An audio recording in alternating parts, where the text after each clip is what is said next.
देखिए ये धातु और अधातु का ये पार्ट सेकंड होने वाला है, ठीक है। तो कल हमने जो पहला पार्ट पढ़ा है उसमें पढ़ा है धातु के भौतिक गुण, ठीक है। अब हम पढ़ेंगे आज धातु के रासायनिक गुण, ठीक है ना। क्या पढ़ने वाले हैं हम? धातु के रासायनिक गुण। इससे पहले जो हमने पार्ट वीडियो बना के अपलोड किया है उसमें हम लोग धातु के रासायनिक गुण पढ़े हैं और वो बहुत इंपॉर्टेंट है। और पार्ट 1 वीडियो नहीं देखा तो पहले उसको देखिए, फिर ये देखिएगा तब समझ में आएगा, वरना डायरेक्ट ये देख रहे हैं तो नहीं समझ पाएंगे, ठीक है। तो चलिए हम लोग पढ़ते हैं। देखिए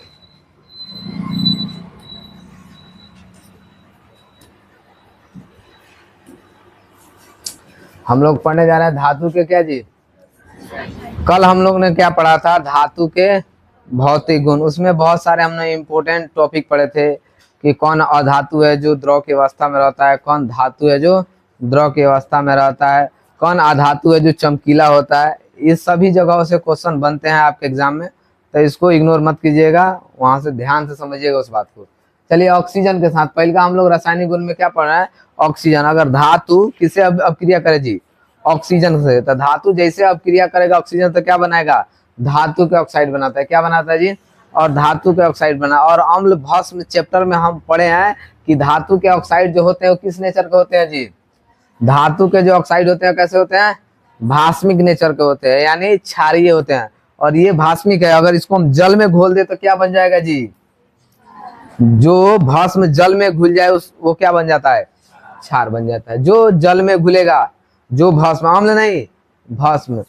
सब भस्म किसे कहते हैं? तो स्वाद में कड़वा होता है, जल से क्रिया करके हाइड्रोजन हाइड्रोक्साइड आयन देता है, ये भस्म की परिभाषा है। लेकिन जब इनको कहा वो भस्म जो जल में घुल जाते हैं फिर उनको भस्म नहीं बोलते हैं, क्या बोलेंगे? क्षार, ठीक है ना। तो जितने भी धातु के ऑक्साइड है, जितने भी धातु हैं, अगर वो ऑक्सीजन से क्रिया करेंगे तो बनाएंगे कथी? धातु के ऑक्साइड। और धातु के जो ऑक्साइड होते हैं वो क्या होते हैं जी? भास्मिक होते हैं। क्या होते हैं? भस्म नेचर के होते हैं। वहीं भस्म जब जल में घुल जाएगा तो उसी को क्या कहेंगे? क्षार। जिसे हमने यहाँ एग्जाम्पल लिखा कहा है Na का मतलब होता है सोडियम। सोडियम से किसकी अपक्रिया हुई जी? ऑक्सीजन से। क्या बनाएगा?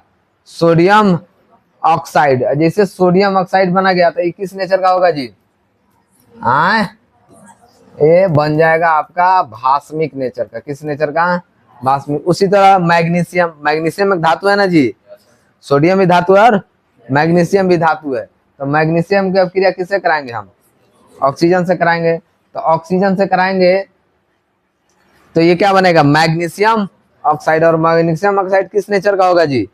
भास्मिक होगा। समझ में आ रहा है? चलिए नोट, धातु के ऑक्साइड क्या होते हैं जी? भास्मिक होते हैं या जल में घुलकर क्षार बनाते हैं, हमने बता दिया। अब देखिए यहाँ इसको जल में घोलते हैं। क्या बोलेंगे अब इसको हम? जल में। जैसे यहाँ बना ना सोडियम ऑक्साइड बना, इसी सोडियम ऑक्साइड को हम कहाँ घोल रहे हैं जी? अब जल में घोलेंगे। तो जल में जैसे क्रिया करेगा क्या बनाएगा? Sodium hydroxide OH। देखेंगे तो कहेंगे ना ये भस्म है, और ये क्या है? धातु है। तो धातु के साथ समझ में आ रहा ना? ये अब क्या बन गया? ये जल में घुल गया तो क्या बनेगा? अब क्षार बन जाएगा। समझ में आया? जो भस्म जल में घुल जाए। यहाँ हमने पोटेशियम ऑक्साइड का अपक्रिया किससे कराएंगे? जल से। तो पोटेशियम हाइड्रोक्साइड बनेगा। कैल्शियम ऑक्साइड की अपक्रिया हमने जल से करा दी तो क्या बनेगा? कैल्शियम हाइड्रोक्साइड बनेगा। क्या बनेगा जी? कैल्शियम। ये सारे जल में घुले हैं। जल में घुलने के कारण ही इनमें क्या आया है? OH OH OH। समझ में आ रहा है? चलिए नेक्स्ट, जल के साथ अपक्रिया। हमने अभी किसके साथ अपक्रिया पढ़ा? अभी हमने पढ़ा धातु का अपक्रिया किसके साथ? ऑक्सीजन के साथ। अब हम पढ़ रहे हैं धातु का अपक्रिया किसके साथ? जल के। तो धातु जल के साथ अपक्रिया करके हर स्थिति में, देखिए जल की स्थिति होती है, जल गर्म भी हो सकता है, नहीं हो सकता है, जल ठंडा भी हो सकता है, अजल भाप भी हो सकता है, नहीं हो सकता है। तो तीनों स्थिति है। तीनों स्थिति में, हर स्थिति में जब भी अपक्रिया करेगा तो क्या देगा जी आपको?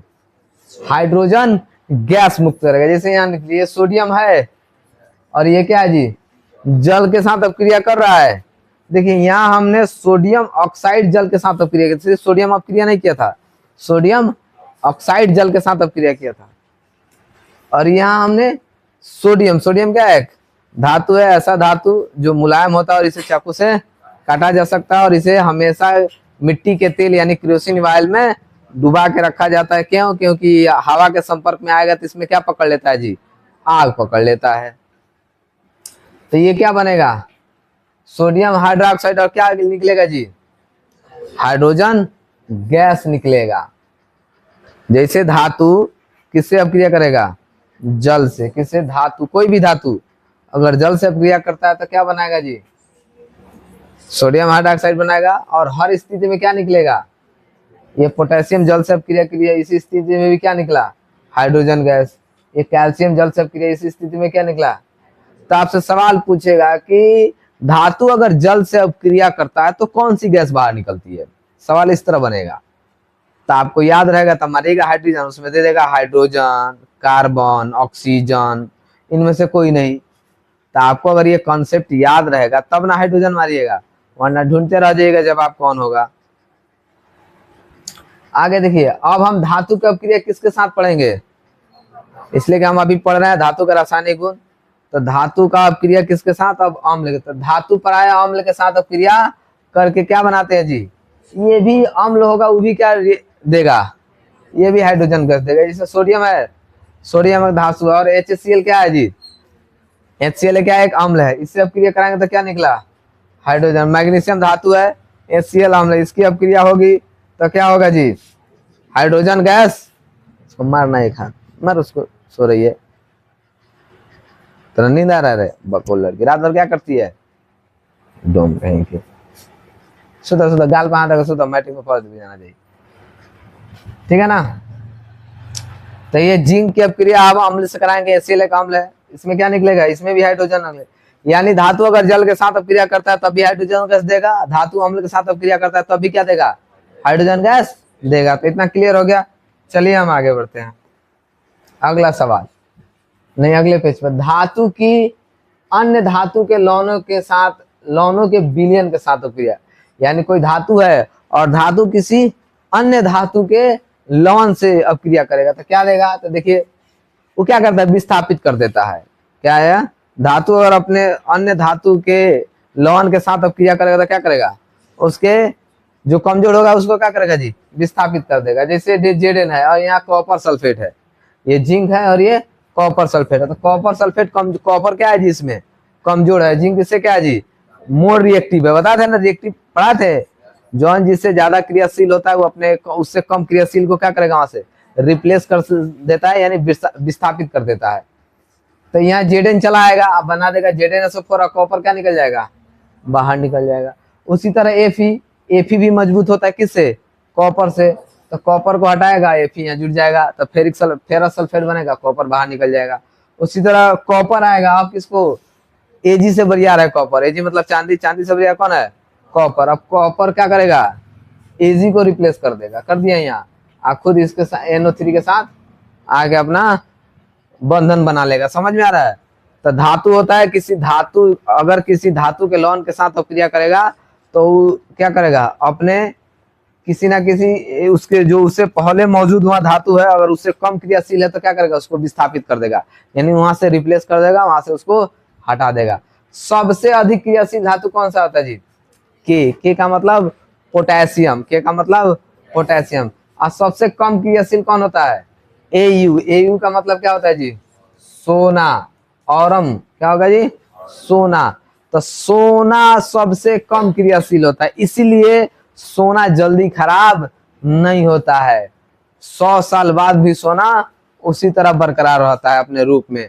बाकी 100 साल लोहा रखिए, देखिए खराब हो जाएगा ना, कहीं छुपा के रखिए उसको, 100 साल में उसको खराब हो ही जाना है, जंग पकड़ लेगा। लेकिन लोहा सोना में जंग वंग नहीं पकड़। सोना को कहीं फेंकिए, वो रिएक्शन करता ही नहीं है। क्या करता है जी? जल्दी किसी से रिएक्शन करता ही नहीं, वो खराब होता ही नहीं है। तो सबसे कम क्रियाशील धातु पूछे, देखिए धातु लिखा है, हम धातु पढ़ रहे हैं। चलिए यहाँ हमने लिख रखा है potassium, calcium, sodium, magnesium, aluminium, zinc, ferric, tin और Tb मतलब लेड। ये रिएक्टिविटी लिखे हैं, ठीक है ना। कौन की सबसे ज्यादा है? कौन? पोटेशियम उससे कम क्रियाशील, कैल्शियम उससे कम क्रियाशील, सोडियम उससे कम क्रियाशील, मैग्नीशियम उससे कम क्रियाशील, एल्यूमिनियम। ठीक है, हालांकि हमने पहले भी ये चीज पढ़ा चुके हैं, तो वहां से आप देख सकते हैं जाके। अब हम लोग किसकी बात करेंगे जी? अब हम धातु की रासायनिक गुण पढ़ चुके हैं, धातु का भौतिक गुण भी पढ़ लिए, धातु का रासायनिक गुण भी पढ़ लिया। अब हम अधातु का क्या पढ़ेंगे? पहले पढ़ेंगे भौतिक गुण, फिर पढ़ेंगे अधातु। तो इस थोड़ा सा हम बात कर लेते हैं अधातु। देखिए, अधातु होता है ना, धातु का विपरीत गुण रखता है। क्या गुण रखता है जी? धातु का सीधे उल्टा गुण जिसमें होगा उसको क्या कहेंगे? जैसे धातु बिजली का सुचालक होता है, तो अधातु क्या होगा जी? बिजली का कुचालक होगा। धातु उष्मा का सुचालक होता है, तो अधातु उष्मा का कुचालक होगा। समझ में आ रहा है? धातु के विपरीत गुण जिसका हो उसी को क्या कहेंगे? देखिए, अभी तक अधातु की संख्या कितनी है जी? 22 गो अभी तक अधातु है। कितना जी? जिसमें से कुछ अधातु का हम नाम आपको लिखा दिए हैं पहले ही। तो 22 में 11 को जो अधातु है वो किस रूप में है जी? गैस के रूप में है। गैस के रूप में कौन हो जाएगा? तो आपका हाइड्रोजन हो जाएगा, नाइट्रोजन हो जाएगा, ऑक्सीजन हो जाएगा और क्लोरीन हो जाएगा। ये सब किस रूप में हो जाएंगे? गैस के रूप में। ठीक है, उसी तरह एक होता है कौन? अब हम किसकी बात कर रहे हैं जी? अधातु का। किसकी बात कर रहे हैं? तो 11 को 22 गो अधातु है, जिसमें एक गो अधातु जो होता है वो कौन, किस अवस्था में रहता है? द्रव। उस एक अधातु का नाम कथी है जी? ब्रोमीन। क्या नाम है जी? ब्रोमीन। ये ब्रोमीन अधातु है और ये किस रूप में रहता है? कमरे के ताप पर द्रव। एक धातु में भी रहता है, मरकरी। तो धातु में द्रव अवस्था पूछे तो मरकरी, अधातु में द्रव अवस्था पूछे तो ब्रोमीन। और 10 गो जो होते हैं वो क्या होते हैं जी? ठोस होते हैं। समझ में आ रहा है? कार्बन, सल्फर, ये सब किस रूप में होता है जी? ठोस के रूप में होता है। अधातु के गुण, और अधातु के हम भौतिक गुण पढ़ेंगे, यानी भौतिक गुण में क्या होता है। तो देखिए, अधातु जो होता है, अधातु प्राय यानी सामान्य रूप से या तो ठोस में होगा, नहीं तो गैस में होगा। अधातु जो होगा उसकी भौतिक स्थिति यही होती है, या तो वो ठोस में होगा, नहीं तो किस रूप में होगा? गैस में। मात्र एक को छोड़ करके, किसको? ब्रोमीन को छोड़ करके बाकी जितने अधातु हैं या तो ठोस में होंगे, नहीं तो वो किस रूप में होंगे? गैस के रूप में होते हैं। ब्रोमीन एक है जो किस रूप में पाया जाता है जी? द्रव रूप में। देखिए यहाँ, जैसे गैस के रूप में पाई जाती है, ब्रोमीन को छोड़ करके ब्रोमीन जो है किस रूप में पाया जाता है जी? द्रव के रूप में। अब देखिए, अगले का हम गुण पढ़ने जा रहे हैं भंगुरता। क्या पढ़ते हैं? भंगुरता। मतलब ये भंगुरता का मतलब ये समझिए कि अगर इसको मारा जाए तो ये चकनाचूर हो जाएगा। हम धातु को देखे थे कि पीट रहे थे तो चादर बन जा रहा था, खींच रहे थे तो तार बन जा रहा था, लेकिन ऐसा इसमें गुण नहीं होता। इसको ब्रिटल, इस भंगुरता को इंग्लिश में ब्रिटल बोलते हैं। ठीक है, इसको जैसे मारिएगा तो क्या हो जाएगा? भंगुर हो जाएगा, यानी चकना चूर हो जाएगा। ये चादर की तरह फैलेगा नहीं, तार की तरह लंबा नहीं होगा। समझ में आ रहा? कौन? अधातु। तो प्राय अधातु क्या होता है जी? इन्हें तार या चादर नहीं बनाई जा सकती। इनको क्या किया जा सकता है? इनको पीट पीट के तार नहीं बनाया जा सकता है, ना ही खींच खींच के। समझ में आ रहा है? पीट पीट कर चादर और ना ही खींच खींच कर तार बनाया जा सकता। किसको? अधातु को। समझ में आ रहा है? अधातु। भंगुरता किसका गुण है?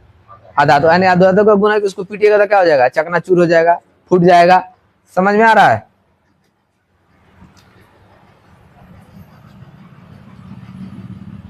चलिए, अब हम तीसरा गुण पढ़ रहे हैं अधातु का।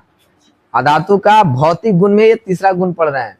अधातु में विशेष प्रकार की चमक नहीं होती, सिर्फ 2 गुणा को छोड़ के, ग्रेफाइट और आयोडीन को छोड़ करके बाकी जितने भी अधातु है, 22 अधातु है ना, 22 अधातु में सिर्फ 2 गुणा को छोड़ के बाकी किसी में चमक नहीं होती। किस में चमक होती है जी? एक ग्रेफाइट है उसमें चमक होती है, और एक आयोडीन है उसमें चमक होती है। समझ में आ रहा है? तो पूछेगा कौन सा धातु है जिसमें चमक होती है, तो जवाब ग्रेफाइट हो जाएगा और आयोडीन हो जाएगा। चलिए, उष्मा। उष्मा और विद्युत चालकता। देखिए, जितने भी धातु हैं वो विद्युत और उष्मा का क्या होते हैं? सुचालक। लेकिन जितने अधातु हैं वो विद्युत और उष्मा का क्या होंगे जी? कुचालक। ठीक है, क्या होंगे? कुचालक। तब अधातु प्राय उष्मा और विद्युत का क्या होते हैं जी? कुचालक होते हैं। लेकिन लेकिन लेकिन कौन? ग्रेफाइट क्या होता है जी?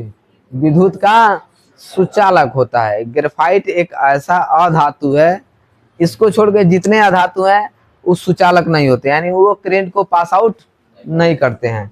सिर्फ ये ग्रेफाइट एक ऐसा अधातु है जो क्या है, किसको पास करता है, विद्युत को। उष्मा को भी नहीं पास करता है, किसको पास करेगा जी, सिर्फ विद्युत को। देखिए लिखे हैं यहाँ विद्युत। ध्यान से पढ़ने का नतीजा ये है कि समझ पाएंगे, नहीं तो कुछ समझे कुछ, मारे कुछ, चले गए कुछ। ठीक है, अगला द्रवणांक और क्वथनांक। देखिए जितने भी अधातु हैं उनका द्रवणांक और क्वथनांक क्या होता है जी, निम्न होता है, यानी जल्दी पिघल जाएगा और जल्दी उबल जाएगा। लेकिन एक ऐसा है कौन, ग्रेफाइट, जिसका द्रवणांक क्या होता है जी, उच्च होता है, ये जल्दी नहीं पिघलता है। जितने भी अधातु है सारे के द्रवणांक और क्वथनांक क्या होते हैं जी, निम्न होते हैं यानी कम होते हैं। लेकिन एक ऐसा अधातु है जिसका कम नहीं होता है, कौन है वो, ग्रेफाइट। इसका द्रवणांक क्या होता है, इसका क्वथनांक उच्च नहीं होता है, क्या होता है, द्रवणांक। ध्यान में रखिएगा। कठोरता, जितने भी अधातु होते हैं क्या होते हैं जी, वो कठोर नहीं होते, क्या होते हैं जी, मुलायम होते हैं, जैसे सल्फर, फास्फोरस। लेकिन ये नाम सुने होंगे कौन सी, हीरा। हीरा किससे मिलके बना होता है, तो याद रखिएगा कार्बन से मिलके बनता है। किससे, और हीरा दुनिया का सबसे कठोर पदार्थ है। कौन, ये किसका प्रूफ है जी, हीरा। हीरा किसका प्रूफ है, कार्बन का प्रूफ है। किसका प्रूफ है, कार्बन का। और ये सबसे कठोर पदार्थ है कौन, हीरा। नेक्स्ट, अब हम पढ़ेंगे घनत्व के बारे में। घनत्व, अधातु का घनत्व क्या होता है जी, निम्न, बहुत कम होता है। नोट, सबसे अधिक घनत्व किसका होगा जी, हीरा का। घनत्व तो सबका अधातु है, हीरा भी क्या है, एक अधातु है, क्या जी, अधातु। तो इसका घनत्व सबसे क्या होता है जी, 3.51 जी पर सेंटीमीटर क्यूब होता है। सबसे कम किसका होता है जी, फास्फोरस का होता है, कौन, 1.82 होता है। ठीक है, याद कर लीजिएगा। ध्वनि, अधातु में कोई विशेष प्रकार की ध्वनि नहीं होती है, इनको पीटने पर विशेष प्रकार की आवाज नहीं होती है, बल्कि ये क्या होते हैं, चूर चूर हो जाते हैं। इनको पीटिएगा तो आवाज नहीं है, बल्कि क्या हो जाएगा जी, चूर चूर हो जाएगा। अगला विद्युत ऋणात्मक, जितने भी धातु होते हैं वो क्या होते हैं, विद्युत धनात्मक होते हैं। और धनात्मक, ये धनात्मक का मतलब, विद्युत धनात्मक का मतलब हम बताए थे कि इलेक्ट्रॉन देने का गुण पाया जाता है उसमें। लेकिन जितने अधातु हैं वो क्या होते हैं जी, विद्युत ऋणात्मक होते हैं। क्या होते हैं जी, विद्युत ऋणात्मक। विद्युत ऋणात्मक का मतलब ये किसी से इलेक्ट्रॉन लेगा। धातु हो जो होता है किसी को इलेक्ट्रॉन देता है, तो जो इलेक्ट्रॉन देता है उसको कहेंगे विद्युत धनात्मक। जो इलेक्ट्रॉन लेता है उसको क्या कहेंगे, विद्युत ऋणात्मक। और जितने भी अधातु होते हैं सिर्फ किसको छोड़ के, हाइड्रोजन को छोड़ के, किसको, हाइड्रोजन छोड़ के जितने भी अधातु हैं सारे के सारे क्या होते हैं, विद्युत ऋणात्मक। यानी उनमें किसी से इलेक्ट्रॉन लेने का गुण पाया जाता है, देने का नहीं।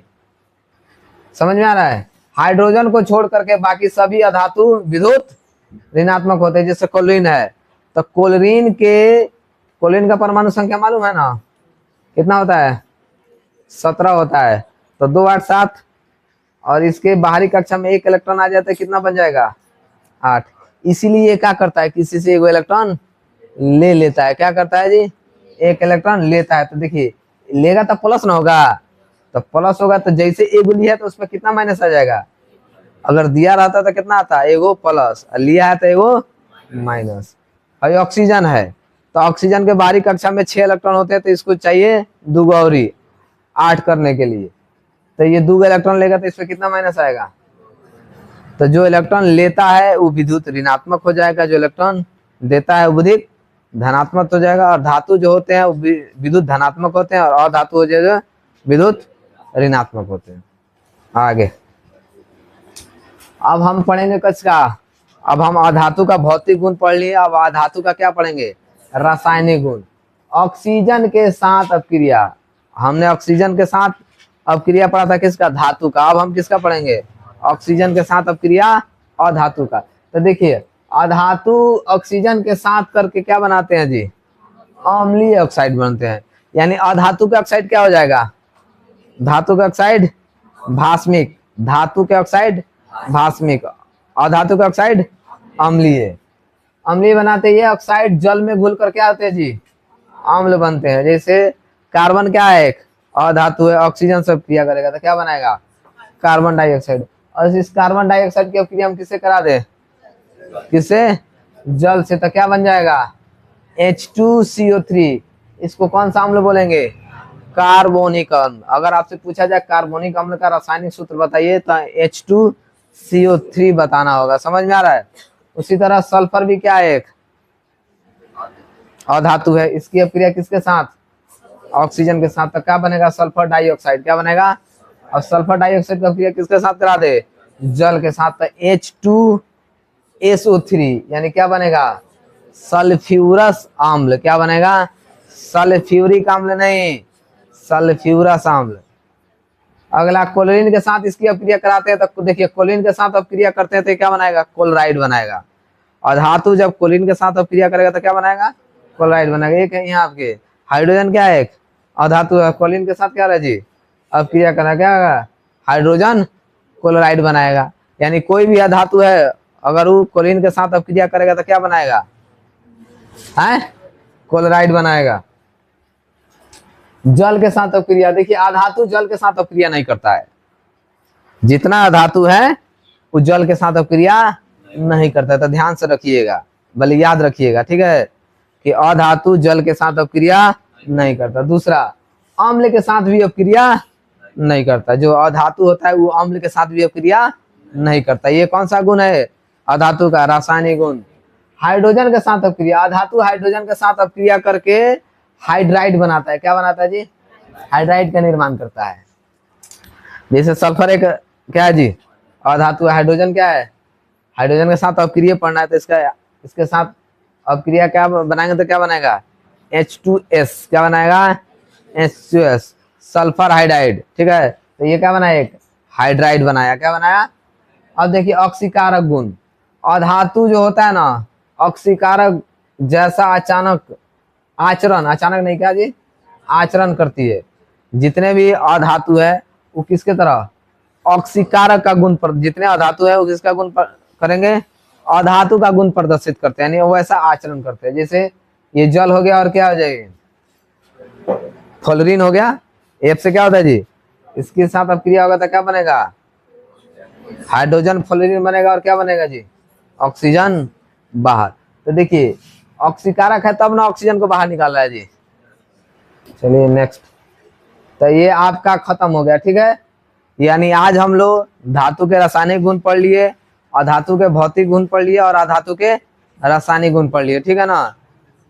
तो इसको आप ध्यान से समझेंगे, लिख भी सकते हैं, नोट्स भी बना सकते हैं, यहीं से आपका काम चल जाएगा, ठीक है ना। अगर इतना समझ लेते हैं तो एग्जाम में आप अच्छा खासा नंबर ला सकते हैं, क्योंकि इन्हीं सब सारे टॉपिकों से एग्जाम में आपके सवाल बनते हैं। इसके अलावा कोई दूसरा टॉपिक नहीं है जहाँ से यही सारे सवाल, आप क्वेश्चन बैंक उठा के देख लीजिए, कोई मॉडल पेपर उठा के लीजिए, कोई भी मॉडल सेट उठा के देख लीजिए, उसमें सारे यहीं से सवाल आते हैं, ठीक है। मिलते हैं